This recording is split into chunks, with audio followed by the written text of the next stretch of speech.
look at that smoke come down the ridge line above Pasadena and then roll down the hill past the 210 freeway. You can see, if we can bring up a sky map, you see where the 2 freeway and the 210 is.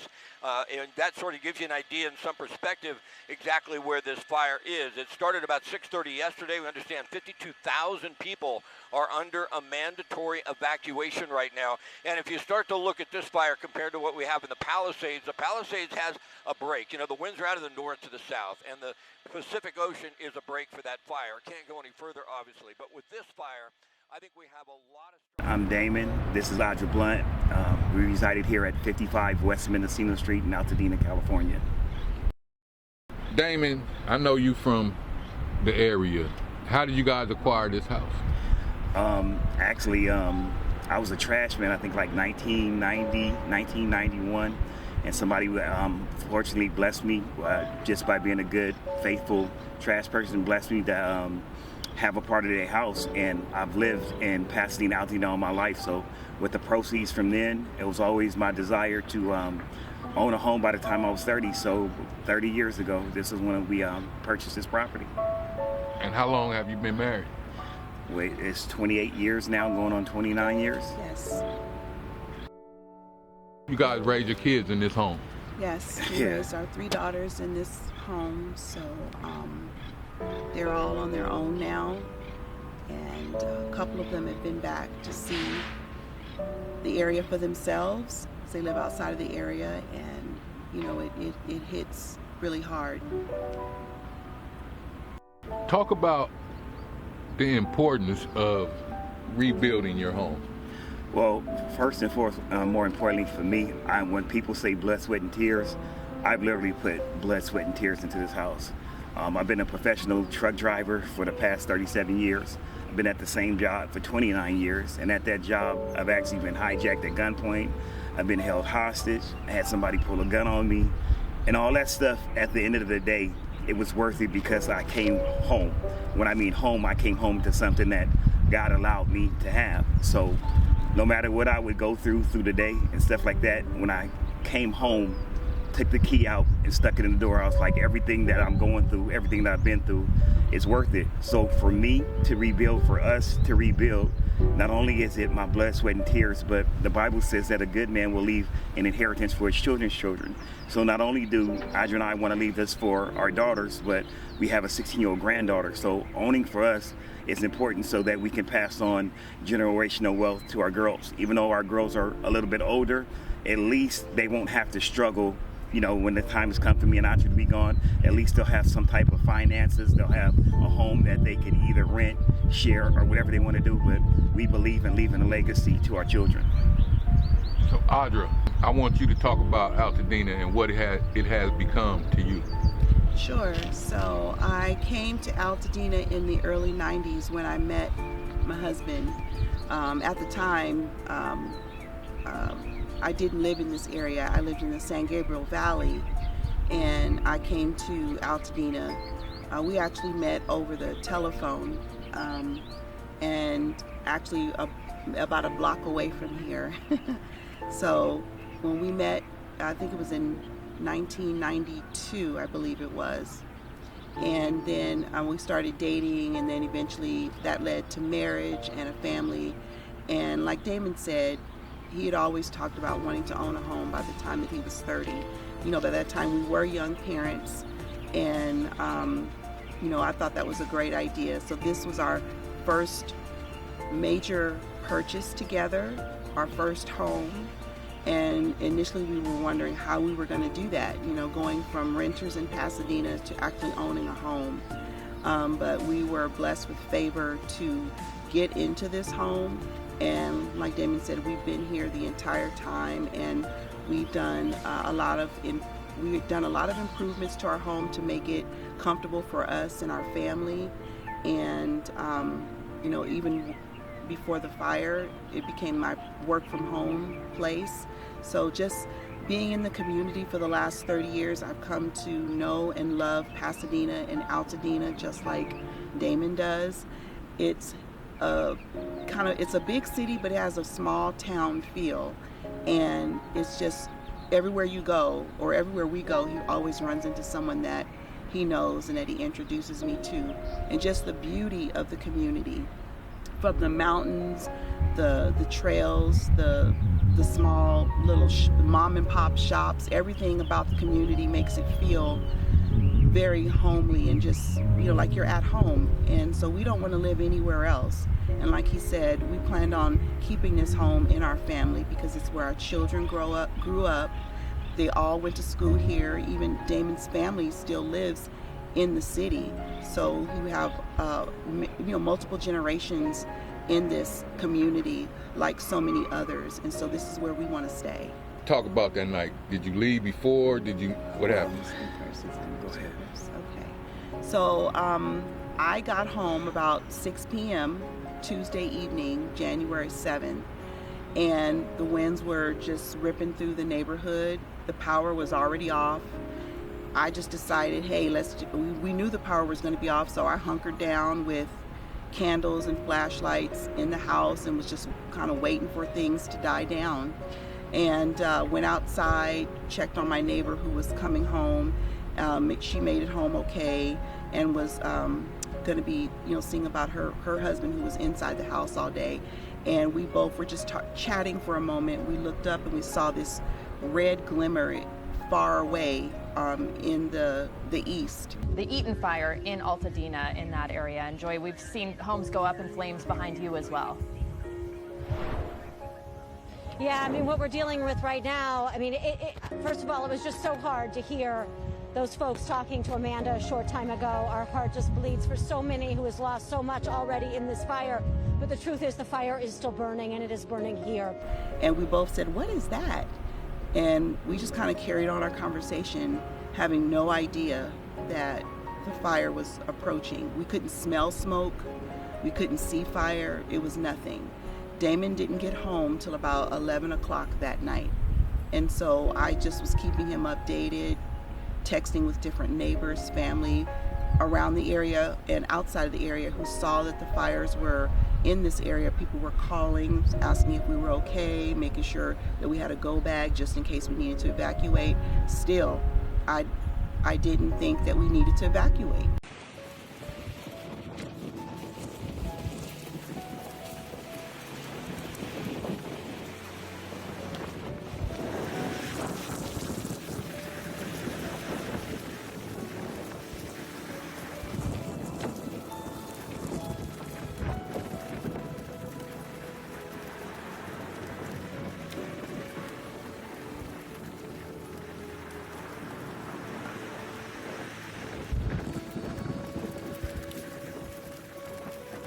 And closer to the time that Damon got home, about 11 o'clock, the smell of smoke was definitely in the air. And I decided to make sure I packed a go bag just for the both of us and knew where all of our important papers were. So if necessary, we could just literally grab that stuff and go. And I'll let Damon share a little bit from there because he was just kind of on watch at that point for the fire because it was getting close. Well, like I said, living in Altadena, Pasadena all my life, there's been fire in the mountains before, but when I got home, it was something different about that night. So the first thing I did was I drove over to the middle of Lake and Altadena Drive, and I looked and I saw that the fire was burning in the Eaton, what we call the Eaton Mountains. Our colleague Gina Silva is giving us a look from the ground. Those are horses, Gina? Those are horses, yes. There's a woman that just came down the road here, and she's trying to get her horses out of here. But as you can see, we are on New York Drive in Altadena, and this entire hillside is on fire. It has already crossed the street, and there's a building here that is in danger of also going up in flames. I don't know exactly what it is, but I believe it said water meters, something like that. But you can see this is an incredible wind-driven fire. The Eaton fire started around 6:30 p.m. with just an estimated 20 acres. And the blaze, as you can see, it has quickly exploded into more than 200 acres, and it keeps growing. There are so many homes here in danger, and that is why officials have issued a mandatory evacuation order in the area that is just west of the Eaton Canyon Golf Course. So the Eaton Mountains. So I was like, okay, as long as the fire keeps burning up the hill, we're going to be okay. but I was very uneasy and very unrested. So every hour on the hour, I would get up and I would walk right down here, this Mendocino and Fair Oaks, and I would look in the middle of the street and I would see that the fire was still climbing up the hill. So about 2:30, I took like a nap for about 30 minutes. When I came back out, it was so dark, I had a fluorescent light in my hand. It was so dark I could barely even see in front of me. I walked down to the end of the block and the mountains were no longer on fire. The smoke was so thick and it was so black. That means I knew that the fires had already been on top of us, maybe all the way up on the mountain. So by the time I walked down to the corner down there, which is probably a minute and a half, if that, came back, I told Audra, I said, we're leaving now. I said, we got to go now. And as soon as I said, we're leaving now, when a lot of people in West Altadena are upset about, we didn't get a warning or amber alert. Our amber alert didn't say be prepared, whatever. Our amber alert literally said, leave now. You're in immediate danger. So it's just Audra and I here at the time. I had a work truck that I used for, picking up recyclables and stuff like that, a personal work truck. We had 2 other cars, so I told Audra, pack both of the cars. We had to leave one car, pack both of the cars. We're gonna meet at your job. She works in West Covina. So I said, okay, whatever happens, we're gonna meet at your job. So I left and went towards Lincoln. Evidently, she left and went towards Fair Oaks. As I got over to Lincoln, it was like 200 cars, bumper to bumper traffic. You can see them all the way to the freeway. Once you got to Lincoln, you can see that cars were from Lincoln and Altadena Drive all the way down to Lincoln and Howard.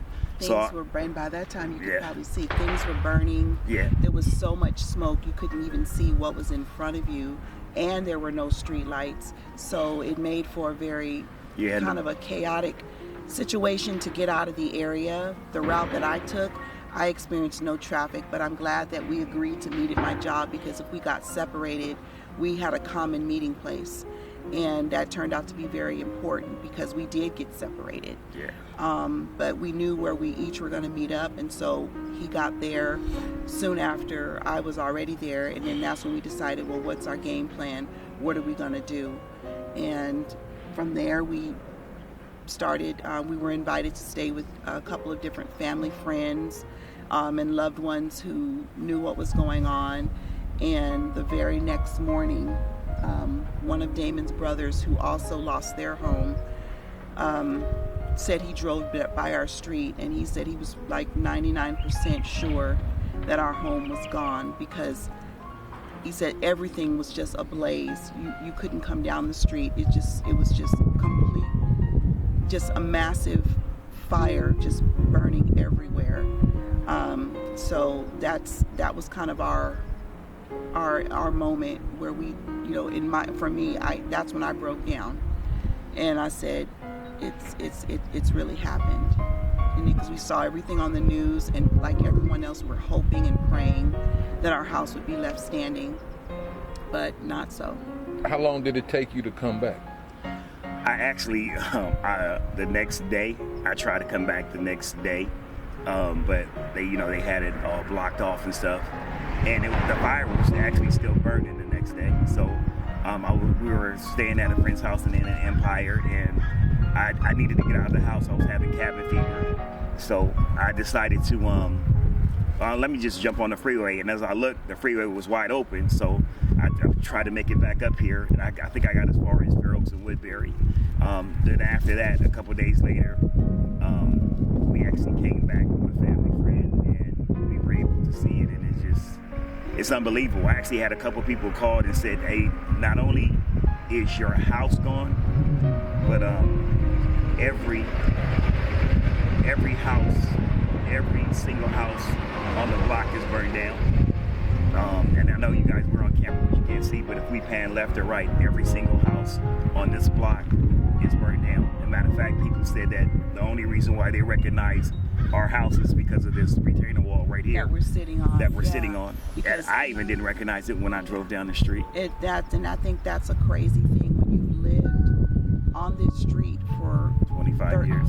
More than 25 years, but when you've lived here and you know everything, you know where everything is placed, you know where to turn, you know where to go, coming to your street and not even recognizing your own street and not recognizing your own home that you've been in for almost 30 years, that's I mean, I have no words for that. It's very, very difficult. Like, where do I go? Like, I don't even know where my home is anymore. And that was a hard realization. Talk about the community and the help that you've gotten from the community. How's that outreach been? Well, actually, I have a cousin named Dana Mack. She's been great with the help of people like yourself, with Rochelle Jones. I'm from the bottom of my heart, y'all. I'm so thankful and grateful for all of you guys that reached out, supplied gift cards, whether it be for food, gas, grocery, or clothes. Like we said, we left with just a couple of duffel bags. So, we figured, okay, man, we'd be out for 2 days, the smoke clear, we'll be back. But to be perfectly honest with you guys, if it wasn't for the community, we wouldn't have the things that we have now. I think everything that I have on is donated by somebody in the community. So the community has been great. The resources have been great. I'm reaching out weekly, driving to wherever. So we just really want to thank the community, people like yourself, Dennis Haywood, Rochelle Jones, Dana Mack. We just thank you from the bottom of my heart, man, because I'm not used to having to depend on people. And now with this situation, everything, even the house being cleared, insurance, I have to depend on somebody for everything, and that's just not the type of man that I'm built to be. And it's very humbling, it's very frustrating, it's very annoying, but out of all that, I still have faith, and I still have my belief in God that's gonna see us through. But I'm not gonna lie to y'all and tell y'all that I'm not frustrated, I'm not annoyed, I'm not upset, because I really am. And for my family and friends that, the ones that really reached out and called, helped, supported, donated through our GoFundMe and everything, from the bottom of my heart, y'all, I can't thank you guys enough for doing what you guys did in this time of need for us. Yes, and I second everything you said. The community has been great, and I honestly feel that we wouldn't be able to make this difficult set of circumstances if it were not for our community, family, friends, strangers. Our church also, even our church burned down, and they still reach out every week and call and check on us. And it's kind of a trip, because Audra and I always made sure that we were there for everybody whenever we could be there for them. And even with all this said and done, I feel like the only thing that we give back is prayer. People still call and ask for prayer, which we're more than willing to do. But it makes me kind of feel like I don't have nothing to offer but prayer. And I've never been in this position in my life, where I want to do just as much for everybody else, but I'm not in that position right now. And it just makes me feel very uncomfortable. Well, I wish y'all luck on the journey. And has communication with insurance and everything been going well for you? It's going, but it's going slow. As you can imagine, all of the insurance companies that have clients in this area are inundated. And so it's definitely a test of our patience. And we want to make sure that we're treated fairly, so there can be a lot of back and forth. And overall, the process is slow. It's going, but it's slow. And at the end of the day, I think, like a lot of people, you're wondering, is what we had insurance-wise, or financial resources, is it going to be enough for us to rebuild what we had here? And we had just come off of a season where Damon had back surgery, and he was off of work for most of 2024. So it was just solely, my income, and thank God we made it through that season. So we were looking at 2025, when he had just started back to work a couple months prior. This is going to be our time to breathe and get back on track, financially and everything else. And then we lose the home the first week of the year. So again, we just want to rebuild our home, because this is where we want to stay. And we had just done a lot of upgrades and renovations to our home in the 2 years prior to the fire. So in a way, I was a little bit hurt, because I was starting to things were starting to feel the way that I wanted them to feel, as far as it being, you know, a home that I could be proud of and comfortable in, and then we lose it. So, but again, I'm like Damon, like, we're people of faith, we're encouraged, and we know we're going to get through this. It's just going to take some time. What we're looking at is just tragic here. We just are now getting the first look at the Altadena, Pasadena area. That's Fair Oaks, and that's East Loma Alta Drive. Maybe I'll bring up Sky Map real quick. Every single home along this stretch has been lost. Now, the terrain is a little different here than what we saw in Pacific Palisades, but it's just as widespread. The destruction here is ominous. Everywhere we look, we see homes are lost. Complete neighborhoods completely gone. It looks basically like it was carpet bombed with incinerated bombs. If you ever seen pictures from World War II after the bombers have gone by, that's what it looks like. So everything that would make up a community is no longer here. And even though you're hearing different talks about when or how long the rebuilding may take, when you consider the magnitude of the devastation, it's easy to look at this and say, wow, you know, it could be 7, 8, 10 years before it looks anything like it did before. And even then, it won't be the same. So it's up to us as a people in the community to still continue to rally around each other and support each other and rebuild this community together. We have to.